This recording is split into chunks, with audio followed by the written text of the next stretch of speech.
Start. जब अभियुक्त को कारावास का दंडादेश दिया जाता है तब निर्णय के सुनाए जाने के पश्चात निर्णय की एक प्रति उसे निःशुल्क तुरंत दी जाएगी। अभियुक्त के आवेदन पर निर्णय की एक प्रमाणित प्रति या जब वह चाहे तब यदि संभव है तो उसकी भाषा में या न्यायालय की भाषा में उसका अनुवाद अविलंब उसे दिया जाएगा और जहां निर्णय की अभियुक्त द्वारा अपील हो सकती है वहां प्रत्येक दशा में ऐसी प्रति निःशुल्क दी जाएगी। परंतु जहां मृत्यु का दंडादेश उच्च न्यायालय द्वारा पारित या पुष्ट किया जाता है वहां निर्णय की प्रमाणित प्रति अभियुक्त को तुरंत निःशुल्क दी जाएगी, चाहे वह उसके लिए आवेदन करे या न करे। उपधारा 2 के उपबंध धारा 117 के अधीन आदेश के संबंध में उसी प्रकार लागू होंगे जैसे वे उस निर्णय के संबंध में लागू होते हैं जिसकी अभियुक्त अपील कर सकता है। जब अभियुक्त को किसी न्यायालय द्वारा मृत्यु दंडादेश दिया जाता है और ऐसे निर्णय से साधिकार अपील होती है तो न्यायालय उसे उस अवधि की जानकारी देगा जिसके भीतर यदि वह चाहे तो अपील कर सकता है।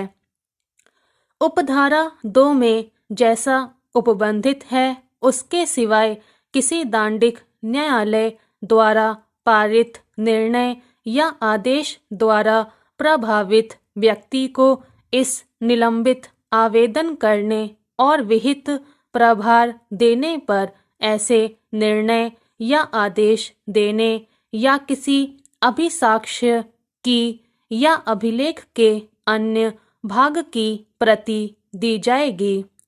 परंतु यदि न्यायालय किन्हीं विशेष कारणों से ठीक समझता है तो उसे वह निःशुल्क भी दे सकता है।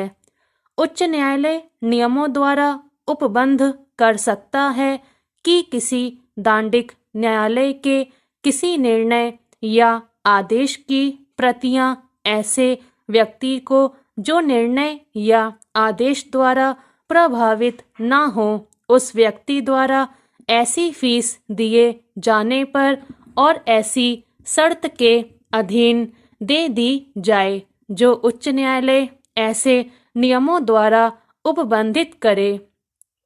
मूल निर्णय कार्यवाही के अभिलेख में फाइल किया जाएगा और जहां मूल निर्णय ऐसी भाषा में अभिलिखित किया गया है जो न्यायालय की भाषा से भिन्न है और अभियुक्त अपेक्षा करता है तो न्यायालय की भाषा में उसका अनुवाद अभिलेख में जोड़ा दिया जाएगा।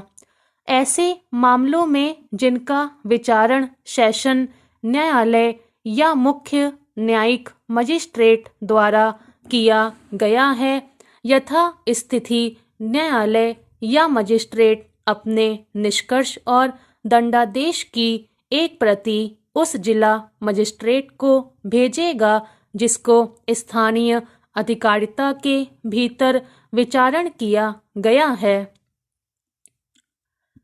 जब सेशन न्यायालय मृत्यु दंडादेश देता है तब कार्यवाही उच्च न्यायालय को प्रस्तुत की जाएगी और दंडादेश तब तक निष्पादित किया जाएगा जब तक वह उच्च न्यायालय द्वारा पुष्ट न कर दिया जाए। दंडादेश पारित करने वाले न्यायालय वारंट के अधीन दोष सिद्ध व्यक्ति को जेल की अभिरक्षा के लिए सुपुर्द करेगा। यदि ऐसी कार्यवाही के प्रस्तुत किए जाने पर उच्च न्यायालय यह ठीक समझता है कि दोष सिद्धि व्यक्ति को दोषी या निर्दोष होने से संबंधित है। स्टॉप।